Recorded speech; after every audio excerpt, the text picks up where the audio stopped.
générale des étudiants franco-arméniens est content de vous accueillir une nouvelle fois et vous remercie de votre présence. Comme vous le savez déjà, le sujet de cette conférence concerne la situation dans laquelle se trouvent les Arméniens du Djabbar. Alors pourquoi nous avons choisi ce sujet? Voici quelques éléments de réponse. Le Djabbar est une région qui est située au sud de la Géorgie, à la frontière avec l'Arménie et la Turquie. C'est une région historiquement arménienne, peuplée à majorité d'Arméniens, qui représente une population autochtone. Il faut savoir que le Djabbar a été attribué d'une manière arbitraire à la Géorgie dans les années 20 par Staline. Alors, la Géorgie mène une politique qui s'apparente à de la purification ethnique, visant à la diminution, voire la disparition de la composante arménienne qui maintient une présence séculaire sur son sol. Les autorités géorgiennes mènent notamment une politique de sous-développement et d'implantation d'autres minorités dans cette région. Je pense que c'est important de noter que dans ces conditions difficiles du nationalisme géorgien, les Arméniens du Djabbar maintiennent d'une manière admirable des traditions nationales, linguistiques et religieuses. Et il faut savoir aussi qu'à ce jour, le Djabbar n'a aucune présence juridique au sein de l'État géorgien. Dans ce contexte, le choix du sujet s'explique amplement. Afin de comprendre cette situation de crise humanitaire et de débattre des solutions possibles, nous avons invité des spécialistes du terrain. Monsieur Armenak Abrahamian, membre fondateur du Conseil national arménien, représentant du comité des combattants d'Artsakh, le chef de la délégation des Arméniens d'Arménie occidentale à l'ONU depuis le mois de décembre 2006, et Madame Seda Mankoyan, psychologue, qui s'occupe du département de santé auprès du Conseil national arménien. Alors l'UGFA remercie les conférenciers d'avoir accepté cette invitation et pour votre précieuse aide pour organiser cette conférence. Nous vous remercions également pour tout le temps que vous allez passer et votre expérience du terrain sur ces questions difficiles. L'UGFA remercie Madame Violeta Aglay pour son travail.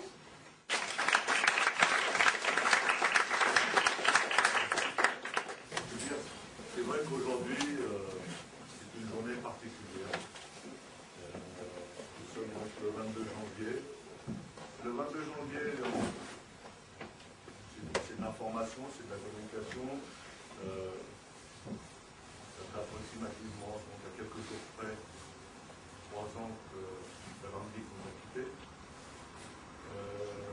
Le 22 janvier, c'est aussi une commémoration par rapport à ce que nos compatriotes d'Azerbaïdjan, les Arméniens d'Azerbaïdjan ont pu vivre à Sumgaï, à Bakou, à Kirovabad, c'est-à-dire jusqu'en Artsakh. C'est vrai que ces dates-là sont des dates importantes, commémoratives, qui montrent à quel point est d'actualité, et je vous explique ça aussi pourquoi, qui montre à quel point aujourd'hui le problème du Djabbar est un problème important qu'on doit traiter tous ensemble. Donc ici c'est vrai qu'on se présente comme des conférenciers, mais nos échanges seront beaucoup plus importants que la présentation qu'on va faire. À mon tour, je voulais remercier Liga. Je voulais remercier M. Karalekian et M. Donadelian. Et bien entendu, je voudrais remercier Mme Anna Marguerite. Pour nous, vous vous rendez compte, on n'a pas besoin, si vous voulez, systématiquement d'audience, comme certains peuvent le dire. Notre problème, à nous, c'est aussi de transmettre aux jeunes générations des situations qui sont vécues sur le terrain. En l'occurrence, nous sommes des gens de terrain depuis 1990, depuis 1994. Et à ce titre, justement, je voudrais, pour témoigner à l'UGABA notre sincérité, je voudrais offrir donc ces cas sur l'Arménie occidentale et l'Arménie historique. Et particulièrement, c'est une carte qui est vraiment pour nous très très importante. Parce parce que c'est une carte que nous avons réalisée pour la commémoration du centenaire des victimes du génocide en Cilicie. Donc, avec ici des photos qui sont des photos uniques qui viennent des archives françaises, et nous voudrions offrir ces présents à l'UGAP.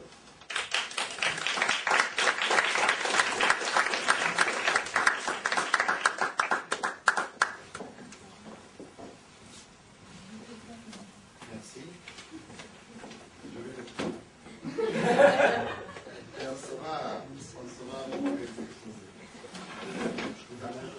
Non, non, c'est pour vous. C'est pour vous. Mais je voulais aussi offrir, et si vous permettez, un petit souvenir à Anna Marguerite. Parce que je vais vous dire que l'UGAP puisse avoir à ses côtés des jeunes, cette trempe, c'est fondamental, c'est important. Anna, je t'en prie, c'est important.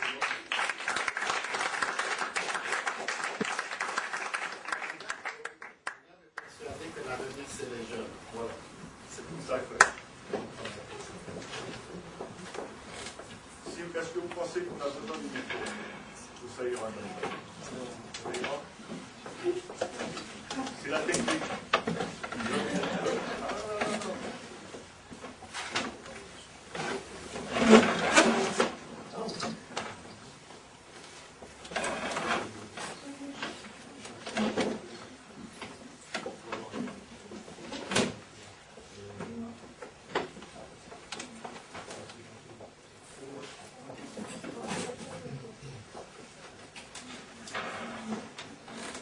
C'est le signe, c'est un signe de bienvenue aussi dans les traditions arméniennes.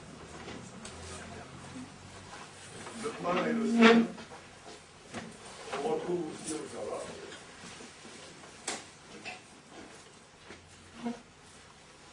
Et tout d'abord,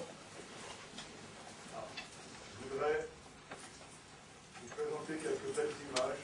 Alors, en fait, ces images-là, c'est pas par hasard que je vous les présente. Il faut savoir que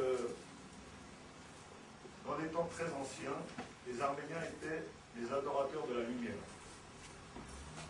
Et là, on retrouve, même dans le christianisme,